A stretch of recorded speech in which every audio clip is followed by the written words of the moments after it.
할렐루야. 오늘 말씀은 이제 은사에 관한 가르침입니다.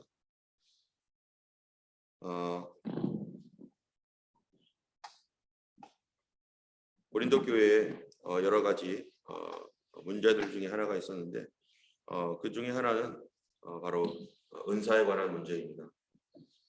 하나님께서 주신 특별한 선물로서의 이 은사를 많은 성도들이 받고 또 그 받은 은사로 인하여서 많은 역사들이 나타나는데 그런데 이런 은사가 정말로 혼돈스럽고 그들도 하나님께서 주신 이 은사를 받았을 때 이것을 어떻게 사용해야 되는지 사실 잘 알지 못하는 가운데 있습니다. 우리가 어떠한 능력이 있고 어떤 특별한 재능이 있다면 재능은 재능이지만 그거를 어떻게 사용하느냐에 따라서 그것이 플러스가 될 수도 있고 그것이 오히려 마이너스가 될 수도 있죠. 어떤 사람에게는 똑같은 재능이 있는데 한 사람에게는 그것 때문에 이 사람이 굉장히 성공적인 그러한 그 삶을 살거나 또는 어떤 사람은 그것 때문에 거의 망할 지경이 되는 그런 경우도 있는 것입니다. 은사는 하나님께서 우리 성도들에게 주신 아주 중요한 선물인데 이 선물 때문에 어떤 때는 교회가 혼돈스럽고 정말 분열되고 깨지고 이 하나님 주신 선물이 뭔지를 모르고 이거를 함부로 사용해서 그렇게 되는 수가 있고요. 또 한 경우는 그것 때문에 교회가 질서가 잡히고 정말로 아름다워지고 많은 사람들에게 정말 유익한 그러한 일을 이어내는 경우가 많습니다. 그리고 이 땅에 우리가 매일매일 먹는 물 정말로 필요하지만 그러나 홍수가 나면 어떻게 돼요? 먹을 물이 정작 없어요. 홍수 나가지고 물이 범람하고 땅에 막 그냥 항상 물이 있고 가득해도 그때 특별히 없는 게 먹는 물이에요. 분명히 세상에 물은 많은데 흙탕물 먹을 수 있겠습니까? 그냥 더러운 물을 먹을 수 없죠. 하나님의 은혜도 하나님의 은혜가 충만할 때 하나님의 은혜가 충만할 때 그때 정결하고 거룩하고 순결하게 그 통로를 잘 유지하지 않으면 마치 그 홍수에 막 뭔가는 많은데 쓸 수 있는 건 하나도 없는 그런 상태와 같이 된다는 것입니다. 때문에 12장 1절에 보면은 이렇게 말을 하는 거예요. 형제들아 신령한 것에 대하여는 나는 너희가 알지 못하기를 원하지 아니하노니 지금 너희들 꼭 알아야 된다. 이거는 꼭 알아야 된다 라고 하는 것입니다. 그럼 신령한 것이라고 하는 게 뭡니까? 신령한 것이라고 하는 것은 두 가지로 우리가 볼 수가 있는데 첫 번째로는요. 이 성령 받은 사람, 이 하나님의 성령을 받은 사람이 신령한 자, 신령한 것이라고 할 수 있고 또 하나는 성령의 선물, 성령의 선물이 우리에게 있는데 하나님께서 성령을 보내주셔서 거듭나게 하셨을 때 어떤 사람에게 은사를 주셨는데 그 성령의 은사, 바로 그 선물을 말하는 것입니다.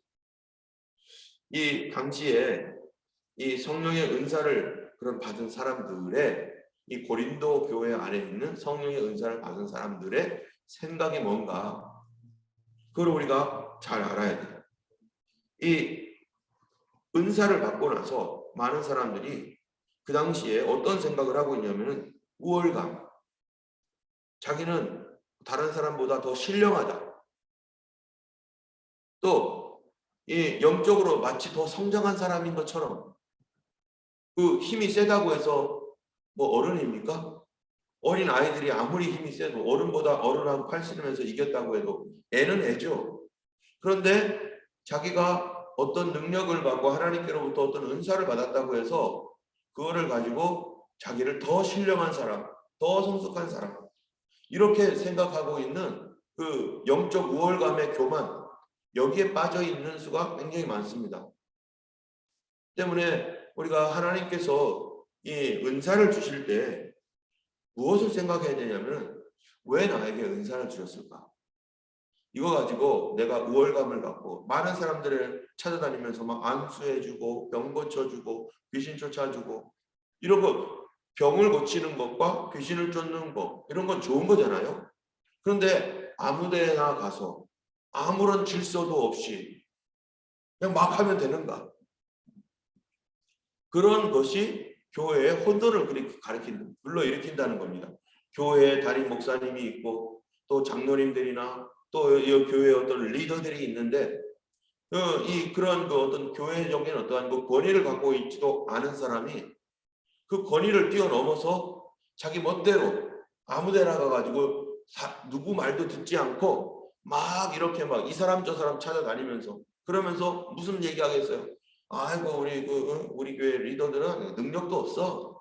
기도해도 그 사람들은 병도 안 낫고 능력도 없는 사람들이야. 일로 와봐, 내가 기도해 줄게. 여러분, 이렇게 되면은 도대체 하나님이 왜 그런 은사를 주셨을까요? 그 사람에게 그렇게 하라고 그런 짓을 하면서 돌아다니면서 교회를 쑥대밭 만들고 교회의 모든 질서를 무너뜨리고 파괴하라고 하나님이 은사를 주신 겁니까? 그렇지 않죠. 무엇 때문입니까? 이 질서라고 하는 그 교회에 이 오토리티라고 하는 게 있고요, 파워가 있습니다. 오토리티와 파워 중에 뭐가 더 중요합니까? 어떤 것이 더 중요합니까? 만약에 이 땅에 있는 이 총리, 이 호주에 있는 총리가요, 오토리티가 있습니까? 파워가 있습니까? 그가 개인적으로 볼 때. 그가 팔씨름 해가지고 아니면 이 레슬링 해가지고 총리가 됐습니까? 자기의 어떤 개인적인 파워 때문에 뭐 이렇게 총리가 되고 그런 거 아니잖아요. 대통령이 뭐 팔씨름 해가지고 대통령 되고 천하장사 대회 1등 해가지고 대통령 되고 그런 게 아니잖아요. 많은 사람들의 인정을 받고 그리고 그 정식적인 어떠한 그 절차와 뭐 이런 것들, 그런 어떠한 그 자격을 갖춘 사람. 그래서 사람들에게 이게 인정이 되어가지고 총리가 되었거나 대통령이 되었거나 할 때 그거를 우리는 뭐라고 하냐면 authority라고 하는 거죠. 파워는 막 자기가 힘을 막 내고 막 이렇게 해가지고 열심히 운동해가지고 힘이 나면은 그건 자기의 파워가 될 수 있죠. 그런데 이 하나님의 교회 안에서도 authority가 있고 파워가 있는데, authority는 뭐 하는 거냐면은 이 교회의 질서를 잡고 그 다음에 이런 많은 사람들이 교회 안에서 평안하게 이 감사하게 이게 서로 잘 부닥치지 않고 또 서로를 빌드업 시켜주고 또 교회의 여러 가지 그 뭡니까 이 예배라든지 교육이라든지 기도회라든지 이런 모든 것들이 정말 하나님 뜻 안에서 잘 이렇게 운영이 되어서 교회 전체가 하나님을 경외하고 하나님 기뻐하시는 거룩하고 성결한 교회로 세워져 나가고 예수님이 준비하는 그러한 그 주님의 신부된 몸이 되도록 그렇게 하는 것이 오토리티의 기능이에요. 여기에 보면은 다 사도에게 있느냐, 다 선지자에게 있느냐, 뭐 이런 말씀이 있잖아요. 28절에 보니까 하나님이 교회 중에 몇을 세우셨으니 첫째는 사도, 선지자, 교사, 다음은 능력, 다음이 병 고치는 은사, 서로 돕는 것과 다스리는 것, 각종 방언 말하는 것. 여기에 교회 중에 몇을 세우셨다. 하나님이 세우셨는데 첫째가 뭐냐면 사도, 둘째가 선지자, 교사 이렇게 하면서 이 하나님께서 세우신 권위에 대하여 말한 다음에 그 다음에 은사, 능력을 행함, 병고침 이런 것이 있는 거죠. 이 오토리티라고 하는 건 하나님이 세우신 거예요. 세우신. 그래서 왜 세우셨는가? 이 왜 권위자를 세웠는가? 리더를 왜 세우는가? 바로 예수 그리스도의 거룩한 몸이 되도록 성도들을 교육하고 이끌고 그렇게 하도록 세우신 것이고, 그렇다면 두 번째로 이 능력은 왜 주시는가? 여러분, 능력은 내가 뭐 노력해가지고 내가 힘써가지고 받은 겁니까? 능력을 주신 분이 누굽니까? 은사를 주시는 분이 누굽니까? 은사를 주시는 분이 하나님이십니다. 그러면 그 은사를 받은 사람이 생각을 해야 되는 거예요. 왜 하나님께서 나에게 이런 은사를 주셨을까? 만일 병 고치는 은사가 있다면 왜 하나님께서 나에게 병 고치는 은사를 이때 주셨고 왜 나일까? 우리가 다 은사를 사모하라고 성경에 이제 12, 13, 14 가면은 우리가 은사를 사모해야 됩니다. 그런데 하나님의 성령께서 각 사람의 필요를 따라 교회의 필요를 따라 은사를 줘요. 하나님께서 어떤 사람에게는 방언, 어떤 사람에게는 예언, 어떤 사람에게는 병 고치는 은사 각 성령께서 나눠주시는데 그러면은 은사를 받은 사람은 자기 게 아니라는 거죠. 하나님이 주셨어요. 그럼 왜 주셨나? 뭐 하라고 주신 거죠? 섬기라고 주시는 거죠. 은사는 교회를 섬기고 세상을 섬기라고 주는 거고, 목회자와 교회 리더들의 그 사역을 도우라고. 그 목회자가 은사가 없는 목회자도 있을 수 있잖아요. 그래서 목사님이 말씀을 전하는 은사를 받았어요. 그러나 병 고치는 은사는 없어요. 그러면은 목사님도 그런 은사가 있으면 좋죠. 그런데 하나님께서 그 목사님에게 말씀을 집중하여 가르칠 수 있도록 그런 은사를 주셔서 그 은사를 행하여 말씀을 가르칠 때 병 고치는 사람들이 있으면 이 목사님이 어떻게 하면 됩니까? 나는 없으니까 그런 분들을 데려다가 같이 와가지고 함께 사역하게. 그래서 목사님 말씀을 전하고 또 여기에 있는 은사자들은 자기를 드러내면 안 되죠. 이분은 조용히 그냥 와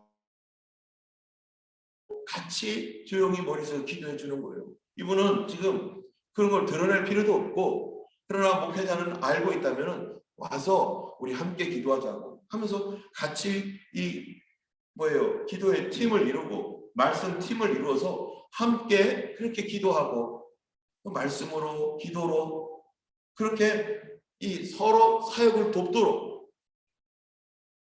어떤 경우는 이 지식의 은사 또 지혜의 은사, 여기 보면 그런 거 나오잖아요. 지혜의 은사, 세상 지혜가 있는 게 아닙니다. 세상 지혜가 아니라 하나님의 지혜. 그 지혜가 고린도전서 2장 1장 여기 나오잖아요. 이 세상에 있는 지혜는 뭐 한다고? 예수 그리스도를 십자가에 못 박았다. 18절에 보면은 십자가의 도가 멸망하는 자들에게 미련한 것이요 구원을 받는 우리에게는 하나님의 능력이라. 19절 기록된 바 내가 지혜 있는 자들의 지혜를 멸하고 총명한 자들의 총명을 폐하리라. 세상 지혜를 미련하게 하신 것이 아니냐. 21절에 하나님의 지혜에 있어서는 이 세상이 자기 지혜로 하나님을 알지 못하는 거로 하나님께서 전도에 미련한 것으로 믿는 자들을 구원하기를 기뻐하셨도다. 이 지혜를 말하는 거예요. 이 지혜. 그 지혜가 뭡니까? 바로 십자가의 도를 깨닫는 지혜, 예수 그리스도의 복음을 아는 지혜, 하나님의 뜻을 깨달아 아는 지혜. 이게 은사란 말이죠. 그러면 어떤 사람이 하나님의 뜻이 내 인생에 대한 하나님의 뜻을 알지 못할 때 하나님의 지혜를 가지고 있는 그 지혜 은사를 하나님 주셨다면 그것을 교회를 돕고 또 목회자의 목회 사역을 돕기 위해서 하나의 이 사역팀이 돼버리는 거예요. 그래서 예를 들어서 어디에 가야 된다든지 하면은 이 은사를 갖고 있는 다양한 은사를 가지고 있는 사람과 그 목회자와 또 리더들이 함께 가서 어떤 사람에게 질병 치유가 필요하면은 또 거기서 함께 질병을 위해서 기도하고 위로가 필요하고 지혜가 필요하면 하나님 뜻이 무엇인지 알기를 원한다면 거기 가서 함께 기도하는 가운데서 이러한 그 권위와 이러한 그 교회 질서 아래에서 함께 사역할 수 있는 그러한 그 팀이 되도록 하나님께서 불러 모으셨고 그런 은사를 주는데, 그런데 사람들은 그거 가지고 어떻게 한다고요? 이 질서라고 하는 하나님의 뜻, 교회를 통해서 천국의 문을 여는 하나님의 뜻을 버리고 마귀처럼 사단이 어떻게 합니까? 하나님 떠나가지고 자기 갖고 있는 능력을 어떻게 사용해요? 하나님 주신 능력을 어떤 식으로 사용해요? 그거를 자기 높이라고, 자기를 위해서. 그러니까 타락해가지고 떨어져 버려가지고 이 사단이 지극히 자기 중심, 자기밖에는 모르는 거죠. 그래서 다른 사람들도 그렇게 만들어 버리는 거예요. 여러분 소시오패스, 사이코패스, 나르시시즘 이런 그 정신적인 어떠한 이 분열의 그 문제들을 이 오늘날 많은 사람들에게 회자되고 있잖아요. 소시오패스, 사이코패스, 나르시시즘 이런 사람들이 도대체 어떤 사람들입니까? 공통적인 게 뭐냐면은 극단적 자기 중심이에요. 다른 사람의 공감할 능력이 없어요. 다른 사람이 마음 아파하는 것 전혀 느끼지도 못하는 사람들이에요. 오직 나. 그래서 나를 위해서 저 사람을 짓밟아야 되고 나를 위해서 다른 사람들이 잘못되는 게 나의 기쁨이 되고 이런 것들이 그 나르시시즘, 소시오패스, 사이코패스의 특징이죠. 그 사람들이 범죄를 저지르기도 하지만 그 경계선에 있는 사람들이 많습니다. 특별히 나르시시즘 같은 경우는요, 아주 이 범죄까지는 가지 않지만 그 경계선에서 사람들을 계속해서 이용하는데 그 사람하고 얘기하면 어떤 일이 일어나느냐? 무력해져요. 무기력해져요. 좌절해요. 절망해요. 이 사이코패스나 또 소시오패스나 이런 사람들 다 마찬가지. 그 사람들하고 얘기하고 있으면 저 사람이 굉장히 불쌍한 티를 내요. 그래서 자기를 이용하는 거죠. 공감 능력이 뛰어나고 불쌍히 여기는 사람들이 있으면 그런 거 이용하거든요. 이 사람들이. 그래서 거기에 넘어가는 사람들 굉장히 많은데 그거를 이용해가지고 자기의 먹잇감을 삼는 사람들. 그래서 불쌍하게 여기는데 그래서 도와주면 하나씩 하나씩 자기를 파괴해요. 나 자신을 자기를 도와주는 사람을 하나씩 하나씩 파괴시켜버려요. 다 파괴될 때까지 끊어지지 않습니다. 이런 사람들은 이 빨리 끊든지 거기에 넘어가면 안 돼요. 거기 넘어가. 근데 바로 사탄이요. 이런 짓을 하는 꼭 사탄의 성격이에요. 사탄의 성격. 그래서 사람들을 그렇게 끌고 가가지고 자기의 가지고 있는 그런 이 능력을 가지고 이용해가지고 다 빼먹고 껍데기만 남겨놓고 바로 하나님께서 주신 은사를 이런 식으로 사용하면 나중에는 교회도 파괴되고 다른 사람들도 다 파멸되어 있어요. 그리고 자기 자신은 이미 마귀가 되어버렸어요. 하나님께서 우리에게 어떤 은사를 주시면 도대체 왜 나에게 이런 은사를 주셨을까? 뭐 하라고 주셨을까? 그거는요 100% 성도들을 섬기라고, 세상을 섬기라고, 교회를 섬기고 목회자를 돕고 교회 리더들과 함께 정말 그런 사역들을 감당할 수 있도록 그렇게 하라고. 어떤 경우는 목사님들이 은사에 대하여 아주 그냥 질려가지고 뭐 그런 사람들 때문에 질린 거죠. 모든 은사를 끊고 난 못해, 난 싫어, 은사고 뭐고 필요 없어, 그냥 말씀 사역이나 하고 이럴 거야. 그런 경우에는 어떻게 되겠어요? 사역할 수가 없죠. 기다려야 되는 수밖에 없어요. 그걸 가지고 나타나가지고 막 내가 막 이렇게 하고 내가 뭐 하겠다 이러면요 교회가 어려워지는 거죠.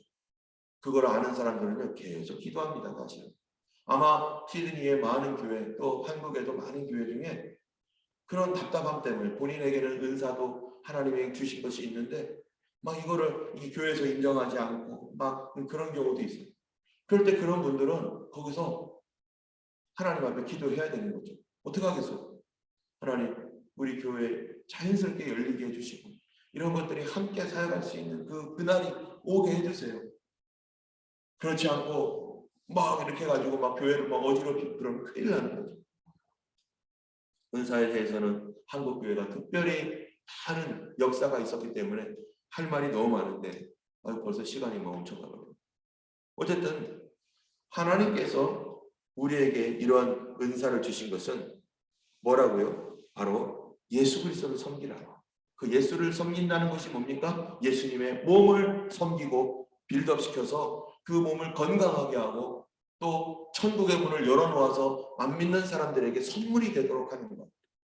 이거는 은사뿐만 아니라 우리가 가지고 있는 달란트도 마찬가지고 또 우리가 가지고 있는 재물도 마찬가지고 우리의 모든 것들, 그 하나님께로부터 받은 그 모든 것들은 바로 섬기라고 주신 것입니다. 무엇을 통해 할 수 있어요? 예수님을 통해 할 수 있어요. 예수님이 오신 것이 무엇 때문이었는가? 그 하나님의 능력을 가지고 그 엄청난 능력을 가지고 예수님이 이 땅에 오신 것은 뭐라고 했어요? 내가 온 것은 양으로 생명을 얻게 하려고 합니다. 또 예수님께 오신 것은 의원에게는 이 병든 자에게는 병들지 않은 사람, 의원이 쓸데없죠. 그러나 의원은 병든 자에게 쓸데있느니라 하면서 내가 온 것은 섬김을 받으려 함이 아니고 섬기려 하고 많은 사람들을 위하여 대속제물이 되기 위해서 내가 왔다. 바로 은사자들은요 섬기는 사람이다, 나는 종이다 라고 하는 그러한 개념을 꼭 가지고 있어야 됩니다. 우리가 교회가 지금 하나님 병 고치는 은사와 여러 가지 성령의 역사와 그 능력이 우리 교회에 나타나기를 위해 기도합니다. 그거에서 뭐 하려고요? 우리가 그렇게 해서 예수님을 섬길 수 있도록, 그러려면 우리가 준비가 필요합니다.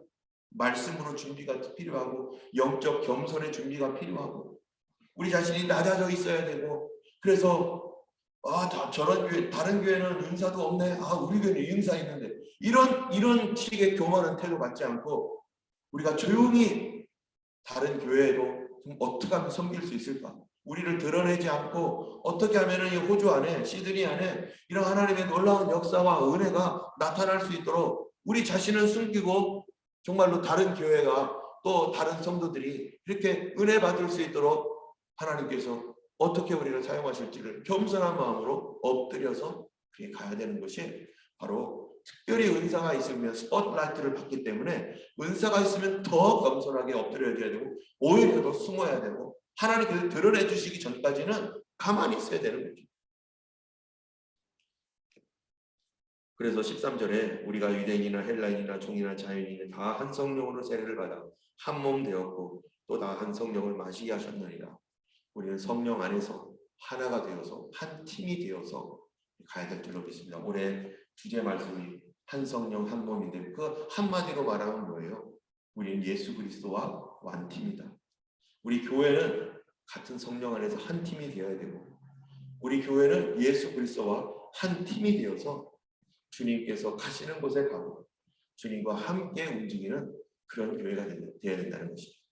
오늘 우리 가정도 그리스도 안에서 한 팀이 되고 교회도 성령 안에서 한 팀이 되고 그래야 우리가 그리스도의 종으로서 정말 더 겸손하게 엎드러지고 낮아지는 그런 교회, 숨어있는 그러한 교회가 되도록 함께 기도하기 원합니다.